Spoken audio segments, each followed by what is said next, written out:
4 PM news network में दोस्तों आपका स्वागत है। मैं हूं आपके साथ राशिद ज़हीर। एक किताब है जिसमें आज़ादी की लड़ाई में लड़ने वाले लोगों की फहरिस्त है। अब चूँकि मेनस्ट्रीम मीडिया में जो दिखाया जाता है वही ऑफिसेज़ में और क्लब के अंदर बातचीत का मरकज़ होता है। उस किताब में यह है कि दिल्ली से लेकर लाहौर तक जितने भी पेड़ थे उनमें ज़्यादातर पेड़ों पर मुस्लिम जो फ्रीडम फाइटर्स थे उनको अंग्रेज़ों ने लटका दिया था। और ये जो आप रणजी ट्रॉफी सुनते हैं ना, रणजीत सिंह पंजाब का जो था वो अंग्रेज़ों का पिट्ठू था वो, दरअसल उससे भी लड़ाई लड़ी है। उसका कत्ल कैसे हुआ ये भी आप जान लीजिएगा कि कौन से फ्रीडम फाइटर थे जिन्होंने उसको मारा था। तो हर एक देशवासी की हर एक आंदोलन में एक अपनी भूमिका है। पेंटर्स की भूमिका है, सिंगर्स की भूमिका है, मतलब तमाम लोगों की ऐसी ऐसी तस्वीरें बनाई पेंटर्स ने कि उन तस्वीरों को देख के देशभक्ति की भावना जागृत हुई। अंग्रेज़ों ने पकड़कर जेल में डाल दिया। ऐसी ऐसी किताबें लिखी लेखकों ने कि जिनको पढ़ कर के जैन जी तो यहाँ पर है, उस ज़माने का जैन जनरेशन जो भी होगा वो खड़ा हो गया था, धकेल दिया था अंग्रेज़ों को। किसी का भी रोल आप कम नहीं कर सकते। लेकिन मैं कल से देख रहा था दोस्तों, हमारे एक साथी ने इसका वीडियो भी बनाया कि मुस्लिम उलमाओं ने और मुस्लिम बुद्धिजीवियों ने मुस्लिम वर्ग के लड़कों से ये अपील की कि काकरोच जनता पार्टी जिसका प्रदर्शन दिल्ली में हुआ है कल, उसमें शामिल ना हो। मुझे बड़ी हैरत हुई कि आज मैं उस सीजेपी की हकीकत खोल चुका हूँ कल एक वीडियो में। लेकिन मैं कहना ही चाहता हूँ कि यदि देश में किसी भी सवाल को लेकर अगर कोई प्रदर्शन होता है तो क्या उसमें मुसलमानों को इस डर से पीछे किया जाएगा कि आप लोगों को जेलों में डाल दिया जाएगा, आपको आतंकवादी बता दिया जाएगा, आपके नाम की वजह से आपको पाकिस्तानी बता दिया जाएगा, आपके घर पर बुलडोज़र चला दिया जाएगा, आपके बड़े बूढ़ों को, छोटे बच्चों को, सबको जेलों में डाल दिया जाएगा? हैं? ये जो डर समाया है बुद्धिजीवियों में, मुस्लिमों में, ये चिंता का विषय है। और अब आकर के तो जो हिंदुओं के कह सकता हूँ बुद्धिजीवी हैं, उन्होंने भी एक मशवरा देना शुरू कर दिया कि आप थोड़ा ठंड रखें। हालांकि मैं इनके मशवरे को सर पर रखता हूँ, लेकिन फिर भी तकलीफ़ इस बात की हुई कि जब इस देश के अंदर हर एक मूवमेंट में सब ने साथ दिया है तो ये झूठा सही, प्रोपेगेंडा सही, किसी का द्वारा इम्प्लांट हुआ ही सही, अगर काकरोच जनता पार्टी कुछ सवाल उठा रही है तो उसमें मुसलमान इस डर से घर बैठ जाए कि उनको जेल डाल दिया जाएगा, क्योंकि माजी में ये होता आ रहा है। ये देखें, अशोक कुमार पांडे एक अच्छे लेखक हैं, हिस्टोरियन हैं, आजकल यूट्यूब पर हैं। इन्होंने कहा बात ये मुस्लिम दोस्तों के लिए है, बुरी लगे तो इग्नोर कीजिएगा। उन्होंने कहा आपका भला करने से उन पर, आपके भला करने से उन पर कोई असर पड़ने वाला नहीं है। थोड़ा कंट्रोल करना सीखिए, बच्चों को आधुनिक शिक्षा दीजिए, प्रॉपर्टी बनाइए, घर में आराम से रहिए, भलाई कीजिए, लेकिन ख़तरा उठा के नहीं। गली में घूम रहे छिचोरों के माइक देखकर मुस्कुराइए और जैसे भाजपा के नेता निकल लेते हैं नो कमेंट कहकर आप भी निकल लीजिए।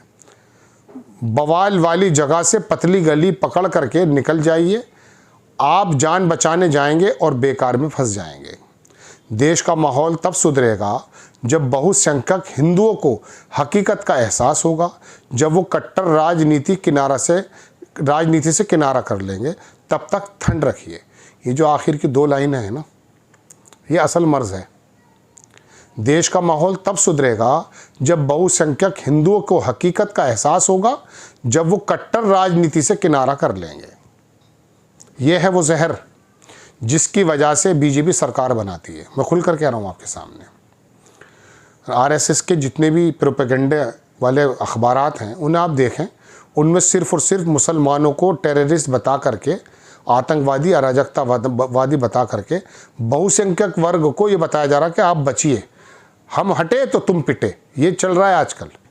5000 साल से हिंदू यहाँ रहता है, उन्हीं का देश है। पीटा आपको किसी ने, अंग्रेज़ नहीं पीट पाया आपको। और जब पीटने आए थे तो ये हिंदू मुस्लिम सिख ईसाई इकट्ठे होकर के उनको बाहर कर दिया था। उस फंदे पे चढ़ने वाला अशफाकुल्लाह और भगत सिंह में कोई फ़र्क नहीं था।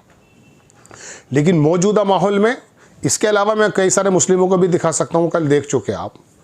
मैं तो आपको बताना ही चाहता हूँ कि मौजूदा माहौल में जब देखा यह है कि एक आदमी अगर कत्ल कर देता है किसी का, उसके घर पर बुलडोज़र फेर दिया जाता है, लेकिन दूसरी जगह मारने वाला अगर मुसलमान नहीं है तो वहाँ पर उसको ना कत्ल किया जाता है, ना उसके घर पे बुलडोज़र फेरा जाता है, ना उसके बड़े चाचाओं को, बाप को उठाया जाता है। सिर्फ एक मुसलमान के नाम पर अगर मुसलमान कोई गलती कर देता है उसकी भी वही सज़ा है, और अगर हिंदू करता है उसकी भी वही सज़ा है, सिख करता है उसकी भी वही सज़ा है। लेकिन आपने सज़ा देने का मेथड बना लिया। योगी आदित्यनाथ आएंगे और आकर के डराएंगे और बताएंगे कि हम बताएंगे आपको, कायदे से रहोगे तो फ़ायदे में रहेंगे।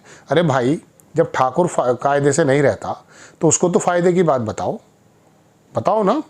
जब ये आपस में त्यागी और जाट और ठाकुर मार देते हैं, वहाँ तो आप कुछ नहीं कर रहे। ऐसा टांग में गोली मार के रख दिया।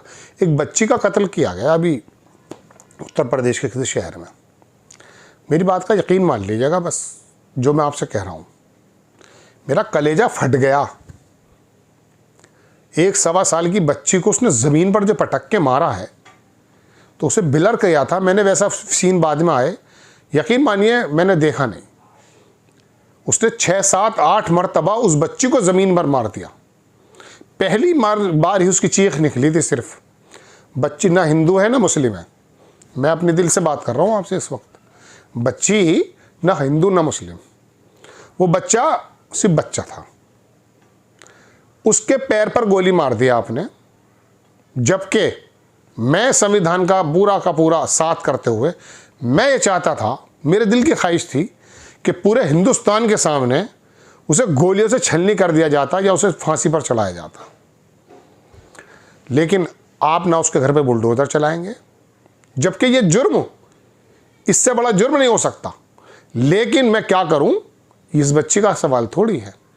जब गजा में बच्चे परखच्चे उड़ रहे थे बच्चों के, तो यहाँ एक बहुत बड़ा समूह भारतीय जनता पार्टी का, आरएसएस का, हिंदुत्ववादी दल का ये कह रहा था कि गाजा का बजा दो बाजा। उसकी महिलाएं वहाँ रेप हो रहे हैं, बच्चे चीथड़े उड़ाए जा रहे हैं, कोई फ़र्क नहीं पड़ा उन्हें। मुझे नहीं पता वो कौन थी, वो बच्चा कौन था, और उस आदमी का नाम भी नहीं पता मुझे, जितेंद्र वगैरह कुछ बताया था। लेकिन मैं आपसे बताता हूँ वो जानवर था। अगर आपके बुलडोज़र इसी तरह से चलते हैं ना, तो फिर ये वाली बात आती है कि सीजेपी, कॉकरोच जनता पार्टी का जो ड्रामा है उससे मुसलमान दूर रहें। बस इतना काम करते रहें। जैसे अभी दिल्ली के अंदर जब आग लगी तो मुस्लिम व्यापारियों ने अपनी दुकान के जो गद्दे थे, जो बेचने वाले थे, उन लोगों की जान बचाई। इतना करते रहिए। इसमें भी आप फंस सकते हैं, याद रखिएगा, लेकिन फिर भी इंसानियत से पीछे तो नहीं हटा जा सकता। लेकिन इस तरह के जनरेशन से, इस तरह के प्रदर्शन से, चूँकि ये टोपी वाला देख करके पकड़ेंगे आपको।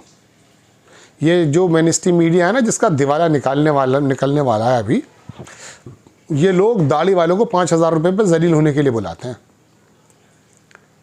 तो ये आलम है साहब।